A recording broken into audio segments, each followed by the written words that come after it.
here at the Department of British and American Studies, Mayflower School of University.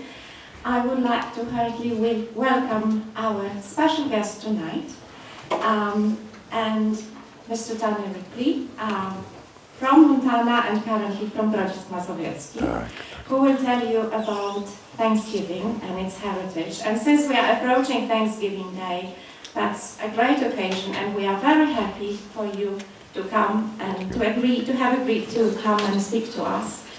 And welcome to all of you, our students, high school students, faculty members. I hope this is going to be a very, what's the word? Memorable morning? Okay, thank you.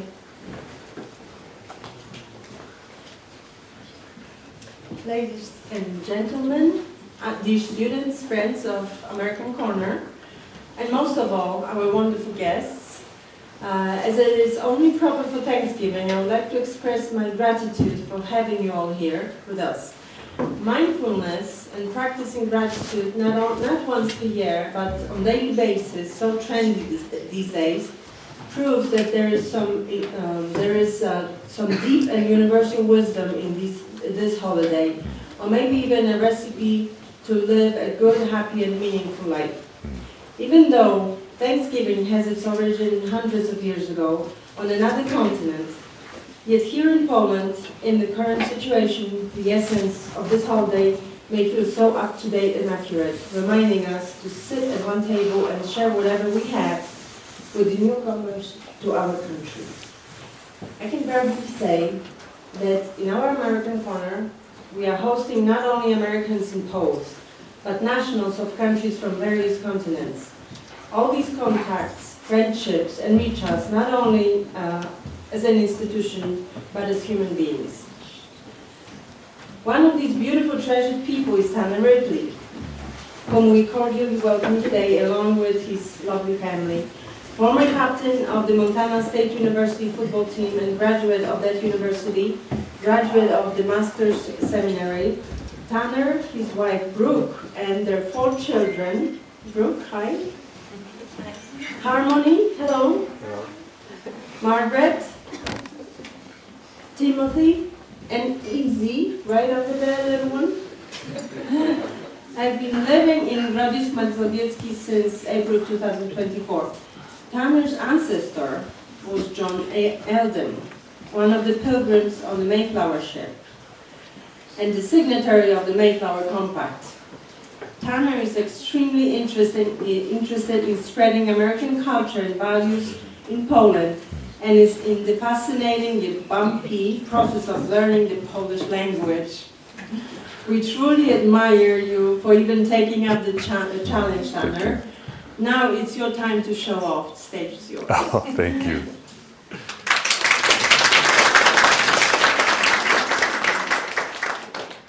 Dzień dobry. I bardzo dziękuję, pani. We feel very welcome. Thank you. Thank you for coming. Thank you for giving up your morning to be here. Let me express my family and I's gratitude to the staff of the American Corner, to the university for hosting us.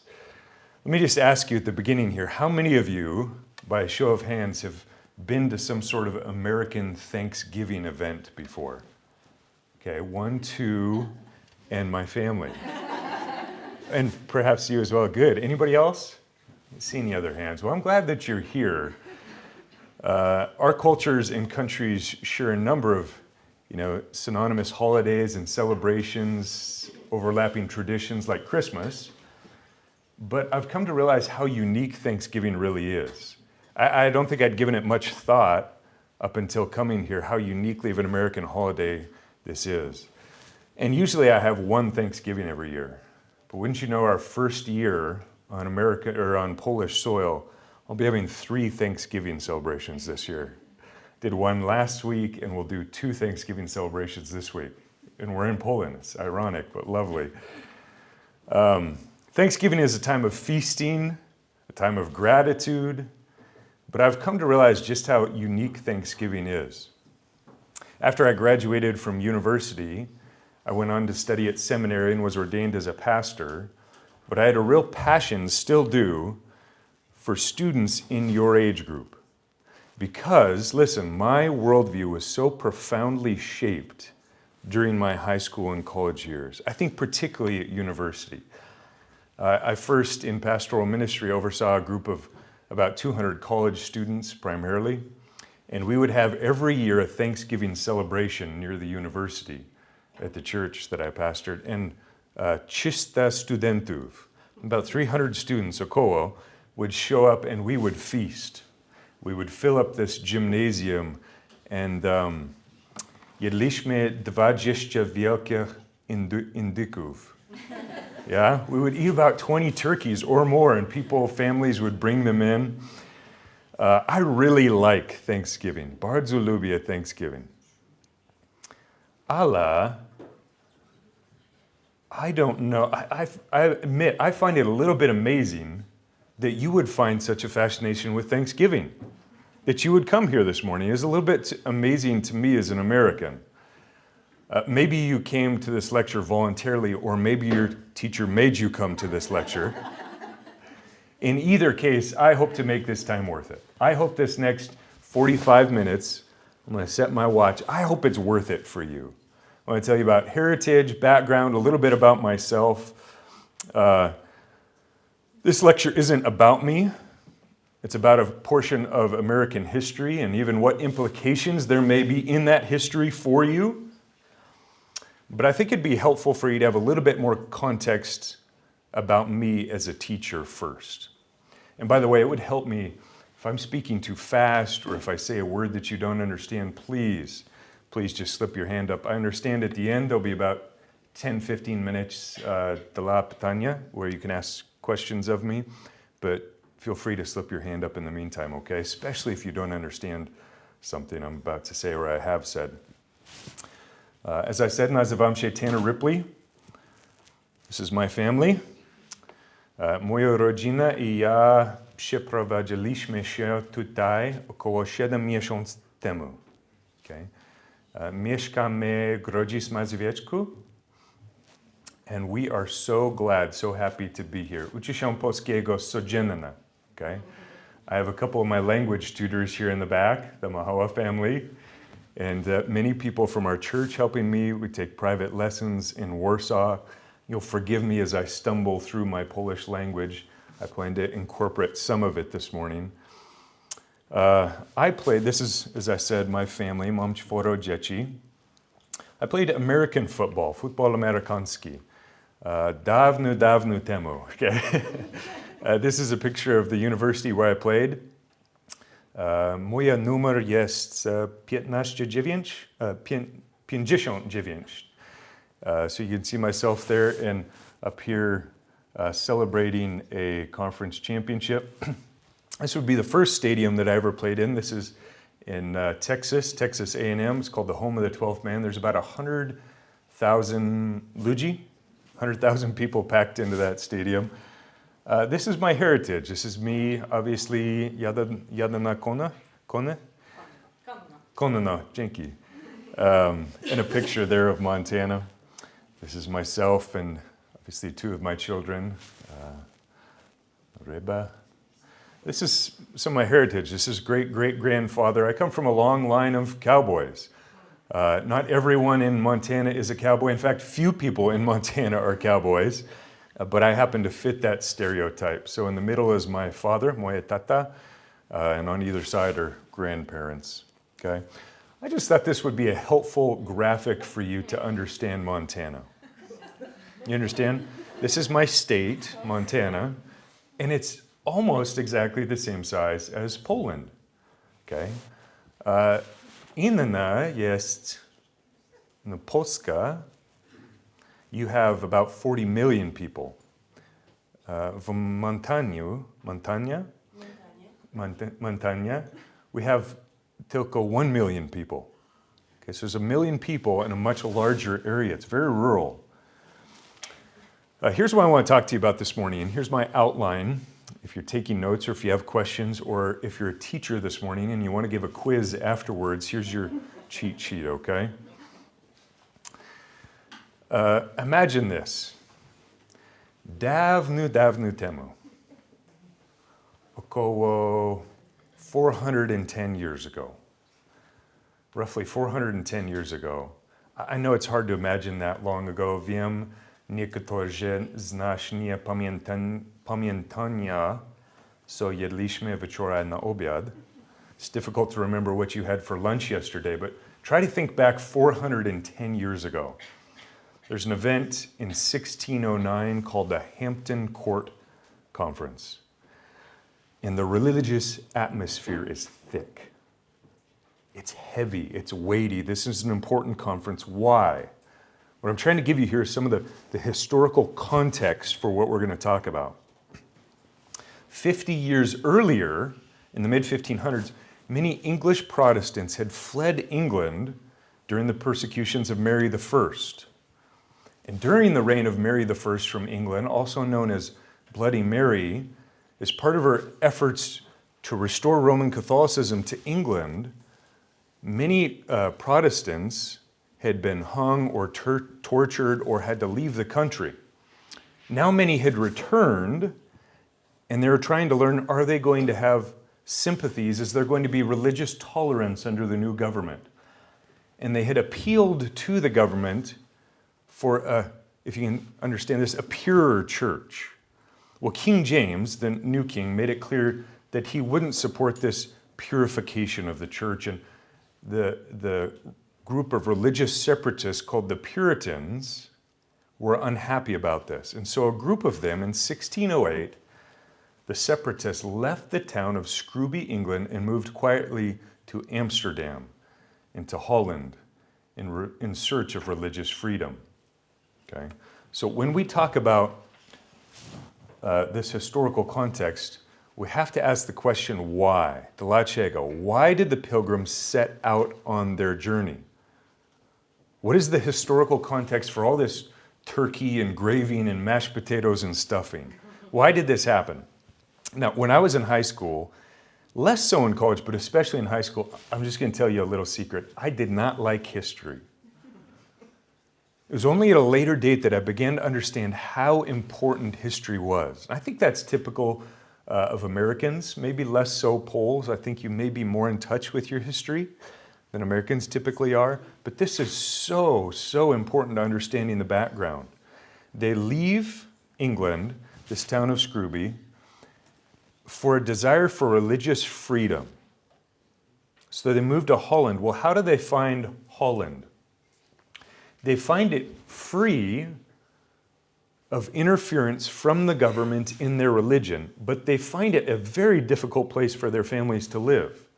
So the first reason they leave England is a desire for religious freedom. The second reason, though, that the Pilgrims get on a boat and go across the Atlantic is the pursuit of a society that would be good for their families.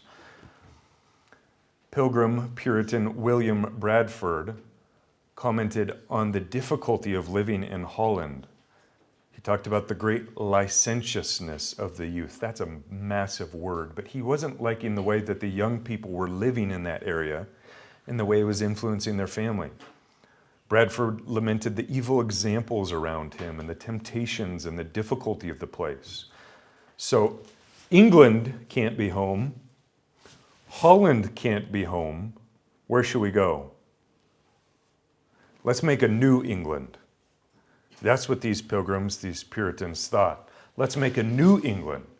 And so it was through England Puritan movement that Christian settlers came to live in a new England, and hence we have the Pilgrims of the Mayflower. Raise your hand if you've heard of the Mayflower before.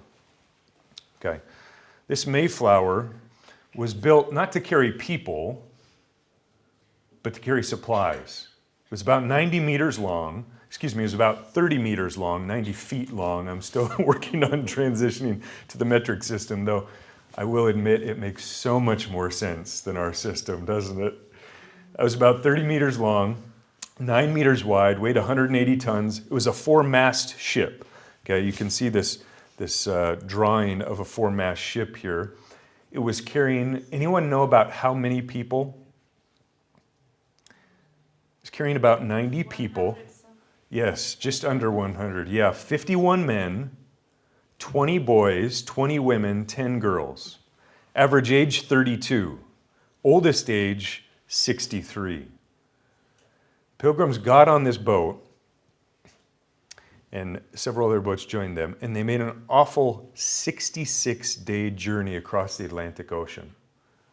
It was incredibly difficult. They averaged only 2, I should have converted this one, miles per hour. That'd be about 3 kilometers per hour roughly, over 66 days. Halfway across the ocean, the main beam, the main mast, fractured and broke. They were originally headed for the Hudson River, but they were blown off course to Cape Cod, Massachusetts. And so finally, weary and travel-worn, they crossed the Atlantic Ocean. There's the map. And here's obviously a drawing of this picture. We can think of sort of this smooth day out at sea, sailing, drifting along, this peaceful adventure and voyage. Not so for these pilgrims. Finally, they arrive on the shores of Cape Cod, Massachusetts. December 1620 was the year. December 1620. And they find themselves immediately in the way of this very harsh, very difficult, bardzo trudna zimna. Tak? Rozumiesz? Okay. Very difficult winter. It's humid, they don't have houses, and they decide to spend the winter on the boat. And so they spend that first winter on the ship, and 43 of the roughly 100 pilgrims die. They fall ill, they die of various diseases, hypothermia, malnutrition. They pass away so that by the following spring, just over half of the pilgrims are left. They try to plant corn, they try to plant agriculture that they know about or crops that they know about, but they struggle. So the initial attempts at farming, the European crops that they're familiar with, fail. Until, what happens next? Spring comes, spring breaks, and along come some of the Native Americans. In particular, one Native American called Squanto. Squanto happens to speak English because of some time he spent in Europe, and he teaches them how to plant crops that will thrive in New England, such as corn. And they cultivate these native crops and fertilize them with fish remains, and Squanto acts as an interpreter between the pilgrims and the chiefs and tribes in that area. So his ability, Squanto's ability to communicate and to translate, was a huge, huge part of the pilgrims' success in their new land. Without Squanto, without some of the native tribes in that area, they would have struggled in a much greater manner. They may not have even made it. By November, so they go through the spring, they see some success in crops. By November 1621, there's 53 people still alive to celebrate the first Thanksgiving. Can you imagine? Just try to put yourself, here's an English idiom, put yourself in their sandals, in their shoes, in their moccasins, in their slippers.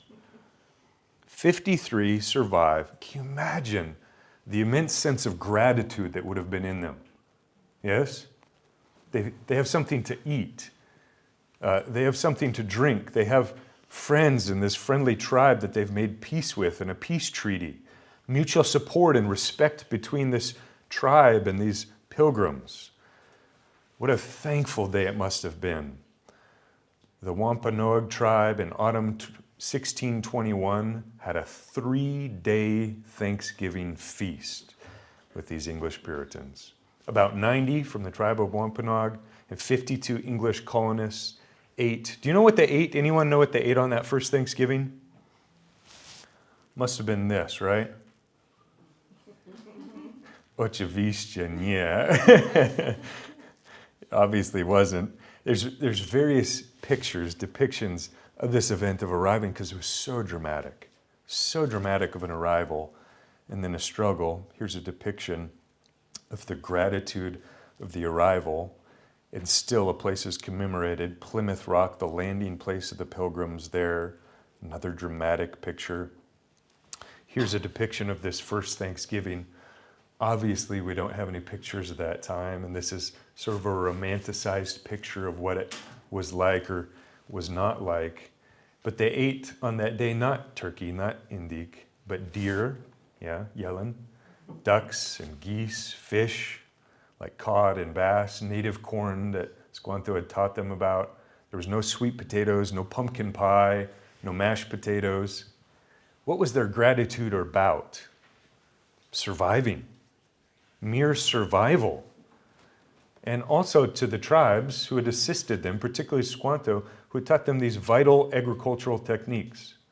That's what they were thankful for. There's also a question of who were they thankful to? Well, the historical backdrop, again, is massively important. They were thankful to God because they believed that He had sustained them and kept them alive through these heartaches and difficulties and trials using these peoples and these circumstances. Okay. More depictions of what that first Thanksgiving might have been like sharing. We move to Module 2, the legacy of the Pilgrims. Just be storing up in your mind any questions about Module 1. Okay, I want to move to Module 2, which is the legacy of the Pilgrims. We're going from the historical backdrop, which I'm still going to touch on a little bit, to some of the contemporary, the modern implications, the more modern reasons that this should matter to you, that it matters to me, that it matters to Americans, and it might be of interest to you. Let me put it that way. Okay, thanks to additional ships bringing immigrants, it's estimated that there were roughly 300 ludzi living at Plymouth by the year 1630. So roughly 10 years later, there's about 300, and the colony grows from 100 to 300 to 3,000 over those next 70 years. And in Plymouth Colony, we have the seedbed of the American people and of the American government. We have about 35 million in America, 35 million direct descendants of Mayflower passengers, including our second president, John Adams, including Marilyn Monroe, including Franklin Delano Roosevelt, including Clint Eastwood, including your presenter this morning, Tanner Ripley. I'm a 9th generation, great, I lost count, grandson of John Alden. John Alden was one of the charter members of the Plymouth Colony in America. He was only 21 years old. Anyone here this morning 21 years old? Anyone 22 years old? Okay, good. So you just imagine, put yourself in these 21-year-old shoes, and William Bradford, who was the second governor of the colony, wrote that John Alden was hired as a barrel maker, a cooper, at Southampton, England. And John Alden hopped aboard this ship, and he took care of some of the construction, like the storage of food. And he had planned to go back to England after he got them safely across, but he decided to stay. And John Alden married, in the only marriage between the Pilgrims, married a lady named Priscilla Mullins about 3 years after they arrived. Okay, so that's what I just quoted from William Bradford. Here's a picture of my 9th generation great-grandfather, John Alden and Priscilla Mullins. Priscilla Mullins was an orphan after that first winter. Her mom, dad, and siblings had died in that first harsh winter. John became one of the purchasers and undertakers of the colony. He served as an assistant of the colony government. He served as a deputy governor, a treasurer, a member of the committee in charge of revising the laws. He was an important player, an important person, Ważny ludzi, in that early days of the colony. John was one of the founders of Duxbury, Massachusetts, and owned several pieces of property there. John Alden died almost exactly to the month, 300 years before I was born. I told you there's 35 million descendants of the Mayflower, of those surviving 53 people. There's about 35 million, probably more now, descendants living in America. Our family is a little bit unique in that we possess something handed down. Here's the home of John Alden and his kindred, his offspring. We possess something handed down from John Alden to his family through the years. This is the family sword. And I don't know if you can read this, but stamped on the hilt is the year 1414. 1414. That means that this wasn't John's to begin with. It was handed down from him. So this is an artifact from history that's important in tracing our heritage and verifying our heritage right back to John and Priscilla. So this stays in our family and is passed down. I thought you might appreciate that this is decorative. This is called the hilt, or near the handguard of the sword. I remember growing up just looking at this sword with fascination and wondering at some of the weight and historical significance of it. You know, there's a legend that turned into a poem that might interest some of you who are interested in romance. Should I say it that way? And maybe you're interested in thinking about or reading poetry. One of America's greatest poets, Henry Wadsworth Longfellow, in 1858, wrote a poem called The Courtship of Miles Standish, in which he commemorated this probably made up, mostly made up, courtship between Miles Standish, one of the passengers on the Mayflower, my great-grandfather John Alden, and Priscilla Mullins. But the poem stuck, and I understand there's high school students here this morning. This poem, in many places in American classrooms, is required reading, okay? So that's one of the reasons these things have stuck around in our mind. The legacy of the Aldens, John and Priscilla, came to symbolize life together in marriage, resilience, hope amidst hardship, difficulty, and the beauty that a family, man, I love my family. I love my family. I love my wife. And when we moved here 7 months ago, that was a serious source of stability and hope and joy for me, and is to this day. They built a life together in a challenging environment, and so lives on the legacy of the Aldens. Let me talk for a moment about the seedbed, or the seed, you understand this language, of American democracy in the Mayflower Compact. What was the Mayflower Compact? Well, it's difficult to get an exact date, but około 10 dni before they landed, before the Pilgrims landed, they realized that they'd been blown off course. And so that the original contract that they left Holland with wouldn't be valid where they were. And they knew that not all of the people on the ship believed the same thing about God and government that they did. And so as a way of saying, here's what we're going to be ruled by, here's the laws and the statutes and the principles to which we'll agree upon when we land, they drew up a contract. And while it's not a constitution in the modern sense, the Mayflower Compact is significant, and then it's an example of early self-governance in America. It establishes things like majority rule and collective decision-making. And so when they drew up this contract, it is an important part. It gives us the ability to see into their minds and their thinking that would give freedom for people to practice what they believed, and protection from oppression from those people who didn't believe those same things. And those things hopefully are still held in America today. Did you know that America is the oldest democratic republic in the world? And do you know what the second oldest democratic republic in the world is? Poland. It's Poland. It's the one we're in. I think it's one of the reasons why our nations tend to have such a united and significant appreciation for each other through history. Yes? It's why those relationships have been strong and hopefully are stronger today than ever. That's certainly my hope. Okay, I want to transition a little bit, again, from some of the historical backdrop into some traditions today. Okay, here you'll see some pictures of moją rodzinę.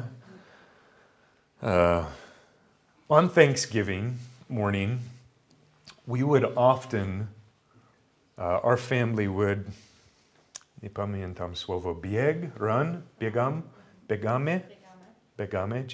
dziękuję. We would run in a race called huffing for stuffing. Huffing is an expression of exercise, and stuffing is what you eat on Thanksgiving morning. Or other places, the race was called the turkey trot.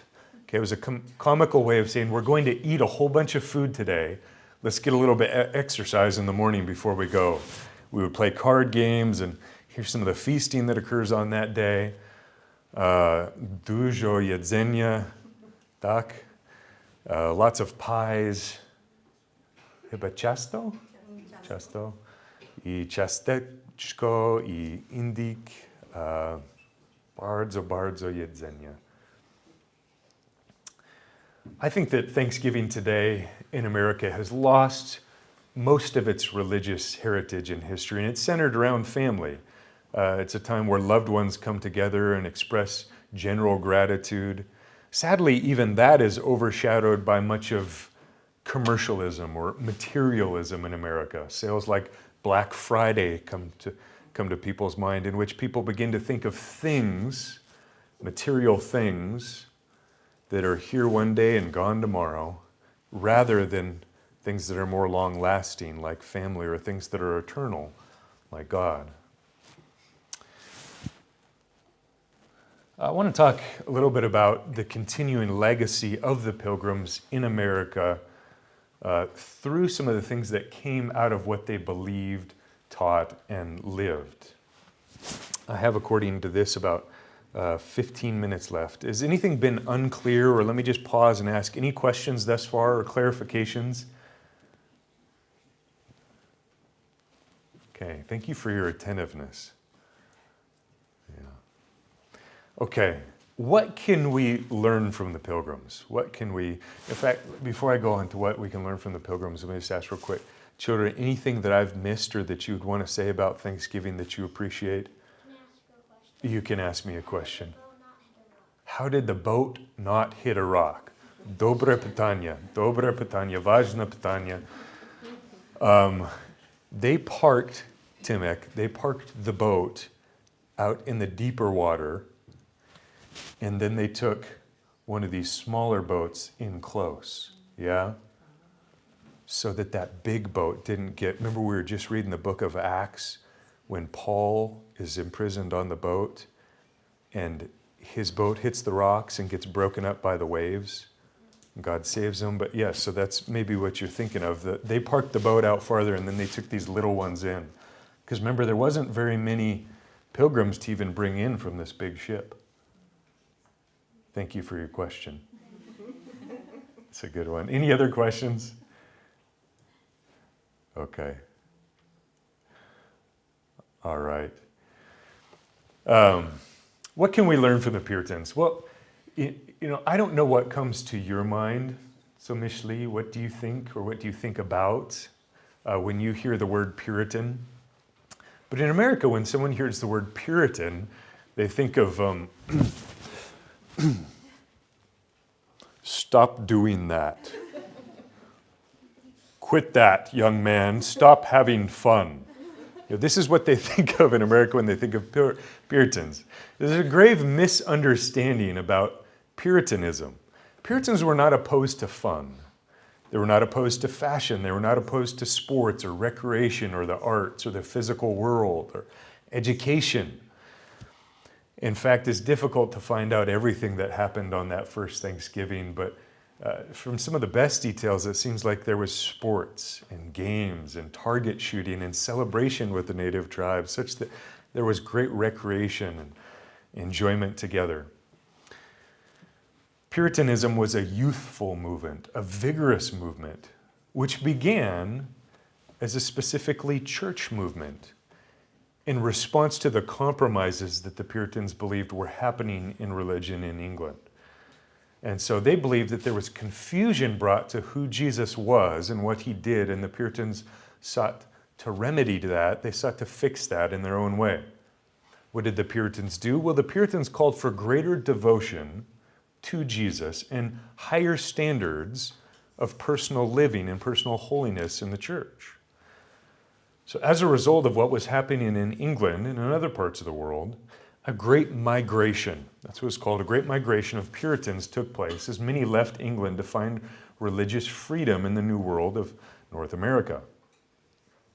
In this sense, the Puritans are responsible for bringing even the Reformation to North America. Due to persecution in England, evangelical theology was established on American soil. In 1938, Perry Miller and Thomas Herbert Johnson wrote a book on the Puritans. And they wrote this: Puritanism, that is what these Puritans believed and their culture and thinking, may perhaps be best described as that point of view, that philosophy of life, that code of values, which was carried to New England by the first settlers in the early 17th century. Beginning thus, where it began, it has become one of the continuous factors in American life and in American thought. That's just a way of saying what they believed, what they taught is not insignificant in how it's shaped and to some degree continues to shape America. Let me give you one example of this if you find that in any way difficult to believe. Okay? Na przykład, Harvard. Anyone heard of Harvard University? Okay. Harvard University is broadly considered one of the most prestigious, if not the most prestigious schools in the world, certainly in America. It was our first college. And it was established in 1636. As you can do the math, that's only about 15 years after the Puritans landed. And it was established by a man named John Harvard. John Harvard established Harvard to train Calvinist Puritan ministers. In fact, the original motto was Veritas Christo et Ecclesia. For truth for Christ and for the church. Later, the motto was changed to Veritas, simply truth, and so it remains. This is the signal, the emblem on Harvard University today. It has the largest academic library in the whole world, consisting of over 2 million volumes of books. But it all started with John Harvard's 400 books. No doubt many of those were devoted to Christ and to his church. It receives over $50 billion annually in endowments, making it the most wealthy educational institution in the world. 8 U.S. presidents, such as Franklin D. Roosevelt and John F. Kennedy. 8 signatures of the Declaration of Independence were Harvard alumni. And so places like Harvard have obviously continuing impact, not just in America, but even globally. But I just want to give you an interesting illustration. I hope it will be perhaps even Tchaikovsky, curious, fascinating to you as it is to me. In accordance with the vision of John Harvard, when he established Harvard as a school for training pastors, not so much unlike the school that I graduated from in California in training pastors, he established rules and precepts which were adopted in 1646. And he stated, I've put the small original part at the top, and I've used, can I say this out loud? I've used artificial intelligence to give me a modern, updated language. That way it's impartial. It's not perfect, but it's not me saying this is what I think it says. The original one's at the top, and I asked it to update the language. So let me read the updated one. Here's rule number 2. Every student should be clearly taught and strongly encouraged to carefully think about the main purpose of their life and studies, to know God and Jesus Christ, which leads to eternal life. Therefore, They should build their understanding on Christ, who's the only true foundation for all knowledge and learning. Since wisdom comes only from the Lord, everyone should take time to pray privately and ask him for it. So, Proverbs 2:3, which talks about the source of all wisdom being and coming from God. John 17:3 talks about how Jesus is the truth and the source of truth. Now, I don't know how that strikes you this morning. We're in an academic setting, and of course I want to respect that, which is why I've just borrowed from Harvard here. If I was to bring this up at Harvard today, I would be laughed out of the auditorium. I would be mocked. The irony is because this is about the only thing that you can't say on Harvard campus today. Okay? And I'm not mad about that, but I just want to illustrate how much things have changed since those beginnings. There's just no question about what the Puritans or people like John Harvard believed. He believed, and I believe, that this is true, which is why I wrote things like number 3. Everyone shall so exercise himself in the reading of Scripture, the updated one. Everyone should read the Scriptures twice a day. They should be prepared to explain what they've learned, both in terms of language and logic, as well as practical and spiritual truths, based on what their tutor asks and their own abilities. Remember, the entrance of God's word brings light and gives understanding to those who are simple. Psalm 119. So we'll just kind of distill some of this down or synthesize some of this material for you. What the Puritans believed is what 2 Timothy 3:5 says. Beware of those who have the appearance of religion or the appearance of godliness, but deny its power. Paul says, avoid such people like that. The Puritans were striving for what Christ said about building his church. In fact, many of them believed their migration was divinely ordained. They viewed their journey as a part of the larger mission to spread Christianity, to establish a pure church from worldly influence. You might say in some ways that was successful, and in some ways that was unsuccessful. The Puritans called for greater devotion to Jesus, for higher standards of personal living in holiness. They abhorred, that's a strong word for hate. They hated hypocrisy.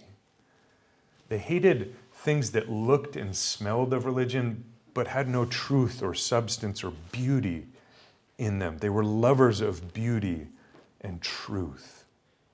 And so they aimed to create what they called a godly commonwealth for their congregation, rather than a theocracy that impressed and imposed its belief on others. So they drafted the Mayflower Compact as a social contract that established governance without establishing a state church. That was important to them. It allowed for degrees of religious freedom and religious tolerance among the diverse group of settlers, even on that Mayflower. So their approach reflects understanding that governance should not dictate, should not determine your personal beliefs, but that there should be freedom to worship and practice as you believe to be true, which is what I believe also. I can't force you to believe in Jesus.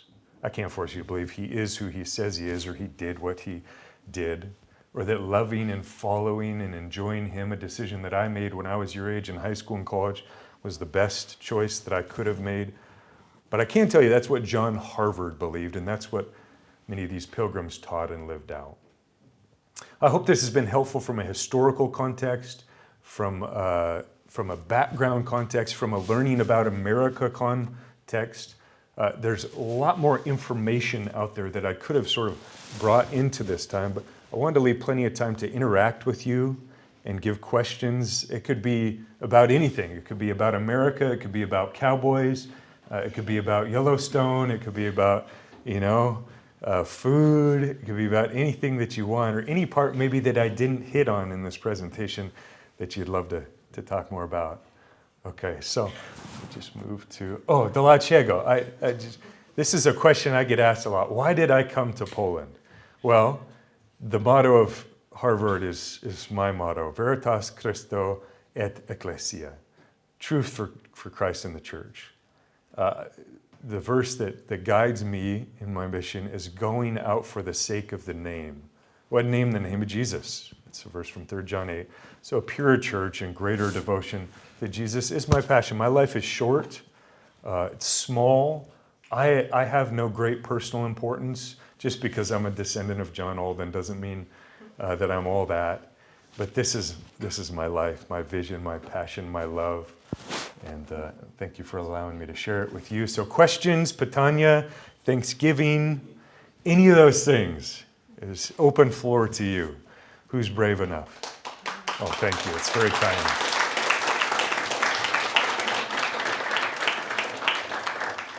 Okay. Just put your hand here. Questions this morning? Yes. Do I miss America is the question. Paweł, is it okay if I repeat the question? That's perfectly okay. Okay, thank you. The question is a good one. Do I miss America? I love America. I'm grateful that that's my heritage, and I'm grateful that I've come from there. There are aspects of America I miss, but my greatest loss is not, the hamburgers that I could buy at the local restaurant. It's the relationships that we left. So it's the wonderful church that I pastored. It's our parents and family. So do I miss America? Insofar as I miss those relationships, those are so dear and so precious to us, and that it has been hard. It's only been 7 months, and I'm just going to tell you, we really like Poland. I mean that sincerely. We've had to navigate some things here and figure things out, and of course we're still doing that, but we hope to be here, I want you to know, for some time. We've just thrown a number out of 10 years, perhaps, we'll be here. So we're not going anywhere fast. We do miss, what would you guys say? Do you miss any particular things about America? Of course, what you said, family and friends. Of course. I miss our old house. Hmm. And our animals. Moja najstarsza córka movie, she misses those things that I already said, like friendships, relationships, and our old house. Yes. We left about 15 acres, I don't know if that measurement means much, and horses and dog, cat, chickens, wonderful. I could show you pictures, but there was just a really beautiful setting. And so that open space, yeah. Where did you guys live? What state? We lived in Montana in a city called Great Falls. Yeah. My wife studied abroad in Salzburg, Austria, studied international business and marketing there, and traveled through Poland in 2008, through Krakow and several other cities. And we've always had an affection, I think, to some degree for Central Europe. I first visited in 2018. We lived in Wrocław for 2 months in 2019, 2020. So, sweetheart, what would you say? Other than what they said, the wide roads. Yeah, the wide roads. The wide roads. Yeah, very good. Yes, please. I heard that Americans eat potatoes from powder. And were you eating potatoes from powder? Oh, so this is a very good question. The question was, I've heard that Americans eat potatoes from powder. Jak się mówi powder po polsku? Groszek? Proszek. Dziękuję. Groszek would be like the coin, wouldn't it? Proszek. It is true that some Americans eat potatoes from powder. How could they ever do such an evil? It's an abomination, isn't it? I confess that I ate potatoes from powder when I was in college.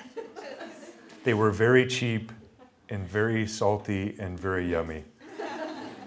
But we no longer do it. We mash our, is it puree ziemniaki? Uh-huh. But you have some wonderful potatoes here, and I'm sorry that we've desecrated them by making them into powder. It's a very good question, yes. So when I lived in the West, I had my whole family. We didn't have really a place. We were using my place. Uh-huh. Is it really common? Okay. So when you were living in America, and can I ask when? Kiedy? 2 years ago. And gdzie? In Arizona. Okay, very good. I have relatives in Arizona. The question was, or the statement was when I was in America for Thanksgiving, and I remember now your hand was up earlier, wasn't it? Thank you. We didn't have real place setting. We ate off of paper plates. Did I understand you correctly? And the question is that common? It's not common codzienna and everyday meals and everyday eating. Sometimes when we have very large meals with lots of people, rather than wash a lot of plates, we'll eat off of paper plates. It's kind of a shame, isn't it, to eat such a wonderful meal off a paper plate? So confused because my family eats this every day. Okay. I was so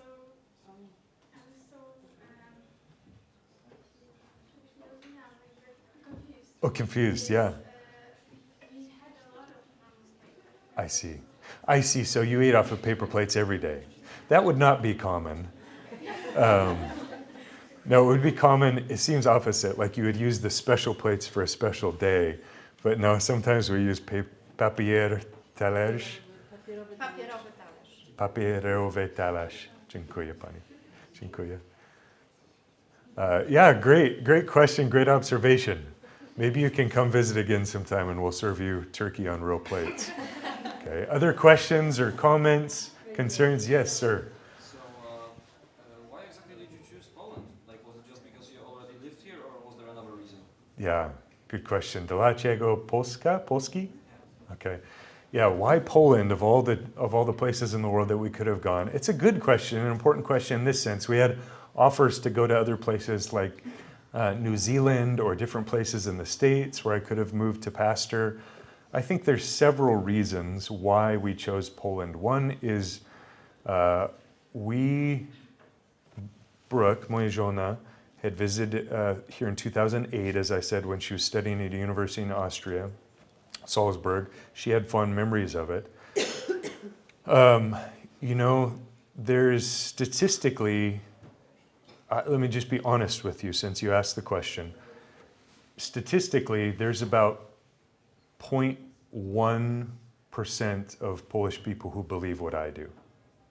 Okay, so I understand that my views and the things that I've spoken about this morning are extraordinarily rare, and depending on where I say them, even controversial. But if I believe them actually to be true, true in the sense of eternally true, then I think these things matter, and I can't think of a better place to talk about them. There's other practical considerations like pogoda jest prawie samo. The weather's very similar to Montana. There's 4 seasons. I wouldn't do very good in sub-Saharan Africa because I'm a giant wimp when it comes to heat. Okay, I just melt. I could show you pictures of my beard just freezing with frost. It gets to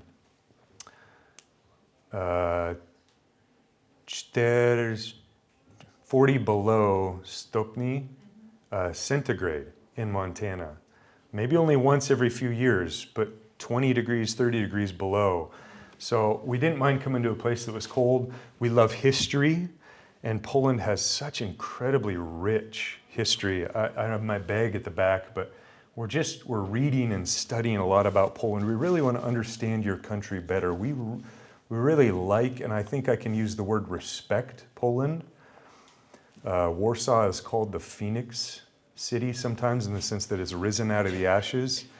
And I've told people sometimes I think this is symbolic almost of all of Poland in some ways, because it's fantastic how Poland I'm not flattering you, I'm being honest, has risen with resilience out of its history and out of the last 30 years especially. I understand maybe some of that could even be controversial, but I'm amazed at Poland. Would you add anything else, sweetheart, to that? Okay. Thank you for your questions. How are we doing on time? Maybe one more, or we're okay? Okay, so yes, please. What is the Polish people's reaction when you speak about them? Oh, thank you for your question. Dziękuję za pytanie. Since my views are so rare here, what is the Polish reaction to my views as I have opportunity to talk about them? I would say varied, various responses, much like I would get in America. It's rare that I face hostility, though on some occasions in Warsaw I have. People have been aggressive or hostile, even as I try to remain hopefully gentle, tactful, wise, loving, but mostly fascination or indifference. Yeah, so sometimes indifference because I think especially young people, when they think of religion as they're associating me with it, are also thinking about some of the difficulties that they've experienced with it. And so that brings some overtones of difficulty, perhaps in their past or their understanding. Sometimes indifference, just as I would meet with in America, what you believe is what you believe, and what I believe is what I believe, which is fine. But occasionally a real peculiar fascination. This is very different. Bardzo inna, I don't know how I'd say that, but very different from what I've understood. Could you tell me more? Again, we're not here to force anything, but we're here to talk about and to live long-term in Poland and to serve the church. Okay. So, thank you for your question. Any other questions? Yes, sir. So, as you have lived for some time in Poland, how would you describe the language barrier, and is it hard to learn Polish? Thank you. The question was, as we've lived in Poland for some time, how would we describe the language barrier, and is it a difficult language? Polskiego? Polski jest bardzo trudny język, ale dobry język, and in some ways even beautiful language. Again, I don't flatter. It's difficult. Of course it's difficult. I have a private language tutor that I meet with in Warsaw once a week. Poniedziałek I czwartek rano, a gentleman from the church comes over and tutors my family. And we watch YouTube videos on Polish, and moja żona I ja, poniedziałek I środa night. Wieczorem, dziękuję. Have online lessons and bardzo praca domowa. Lots and lots of homework. So I was in school, you understand, I was in school from age 6 to age 32, I think. I didn't take a semester off. I went from high school to university to Bible college to seminary. And I really like school, but I do have to say that Polish is pushing me. It's been challenging. I think one of the most difficult things is it feels like I'm moving slowly, krok po kroku, step by step. But one of the things that we really love, I mean this, we really adore about Polish people is they're so patient and so accommodating and grateful as we try to learn the language. So it's not like some places where it's just like, oh, you said it wrong, why are you even trying? Polish people are happy to help us. So if you would just keep being patient to us and speak to me like I'm 2 years old, okay, for now. Does that answer your question, sir? Thank you. I found it difficult, but not impossible, right? Yes. You had a question. So I wanted to go back to Thanksgiving's food, because you Yes. mentioned that the first Thanksgiving was not about pumpkin pie and mashed potatoes. So when Prawda. did this traditional set of dishes become established in the American tradition? Was it the 19th century or was it later? Do you know? I don't know. It's a very good question. The question is, if they went from eating deer to here we are, just pumpkin pie and turkey, when did the transition happen? And I don't know. It's a good question. I would like to better understand that. My question is my guess is like many traditions, slowly. You can't have Thanksgiving without pumpkin pie. I have a Filipino aunt who came up to Montana from California to have Thanksgiving with us one time. She's a wonderful lady, and she made egg rolls for Thanksgiving for us. And it was a special and very different. We've always been a very multicultural family and enjoyed different cultures and different people groups. It's just part of our makeup, I think. But I was probably about my daughter's age, moja najstarsza córka, and I said, Mom, I'd love to have egg rolls, but I have to have mashed potatoes. Because you just can't have, I mean, you know how it is. Perhaps on Vigilia, you have to have your traditional food. Carp. We don't eat carp all year long, Uh-huh. just that one night. At least that's what I do. I don't know about you guys. Yeah. There's no Vigilia without carp. Yeah. Yeah. It's special. Yeah. It's special. It is. And I think even some of those things, this is a bit of a lament, I express this sorrowfully or sadly, but again, some of these traditions I think in America are going by the wayside as American football takes center stage, as material things like how big of a flat screen TV can you buy on Thanksgiving, those things take a more center stage. Poles really value family. And I think that used to be more of a value in America than it is now. And so it's difficult to see some of those things disintegrating, albeit slowly and not entirely, but there's change happening, yeah. Not always for the better.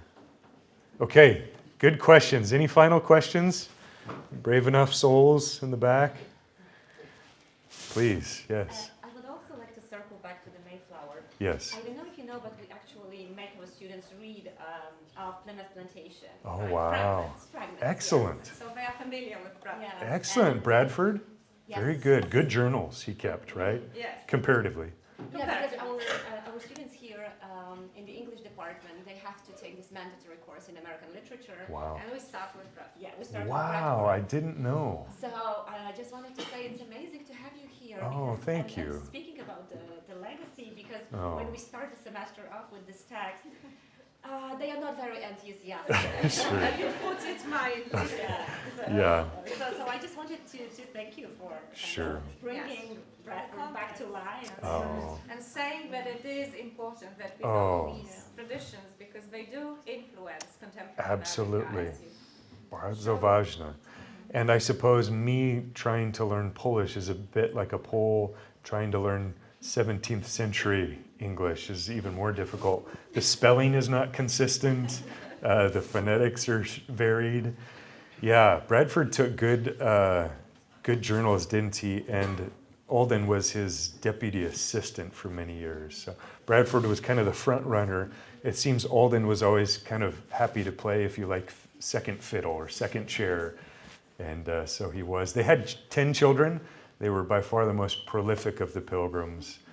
So their heritage continues. Their son John was my first relative. I meant to put the kind of the family tree up there, but they had a Timothy, and in fact, my najmłodsza córka Isabel, Izzy for short, ma 2 lata. Her middle name is Alden, Isabel Alden Ripley, in memory of the Aldens. So, oh, that's fascinating. Thank you for sharing. Very good. Anything else? Any other questions? Yes, please. Oh, what is our favorite Polish food? Mój ulubiony, Oprawa, danie. potrawa dania. Dziękuję. Nowe słowo. Trudne pytanie. Lubię wszystko Polish jedzenie, ale bardzo lubię, or perhaps podoba mi się to, smakuje,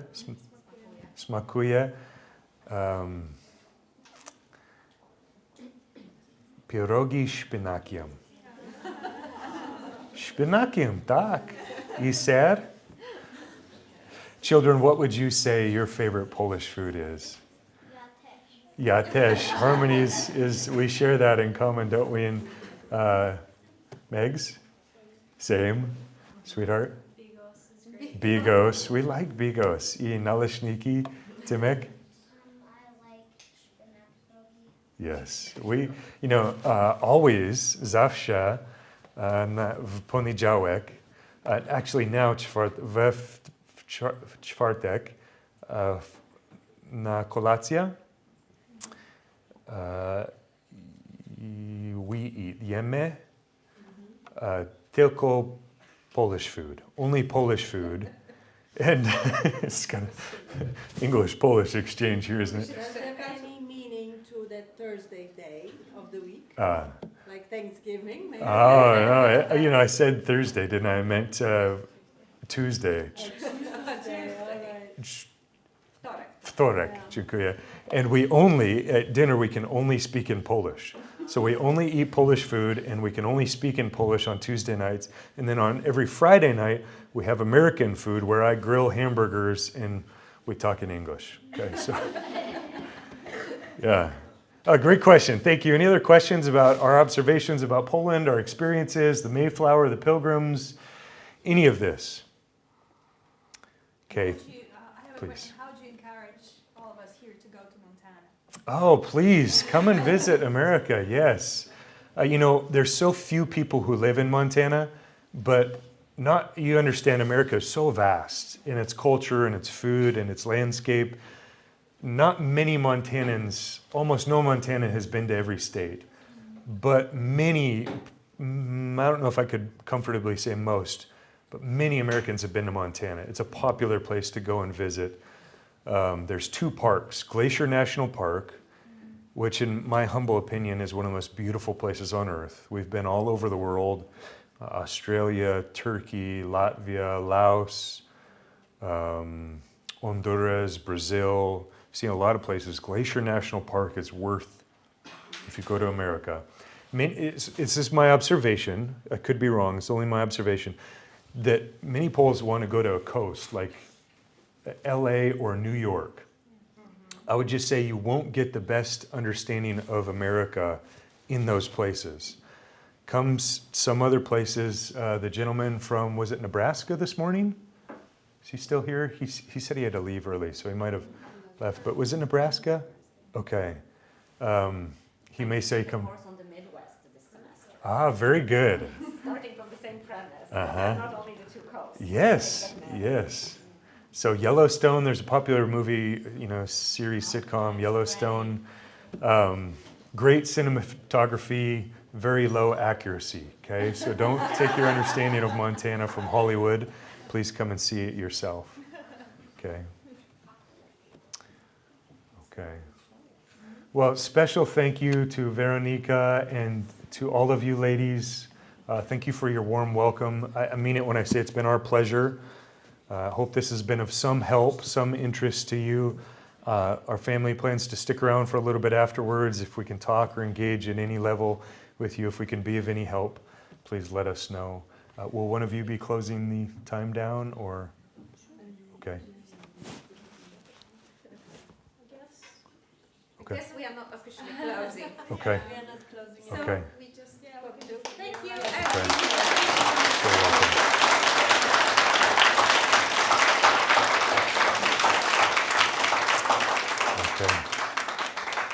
I to wszystko. I will wait up here and be happy to interact with any of you as long as you want. We have nowhere to go, okay? So thank you again for your attention, and you are dismissed.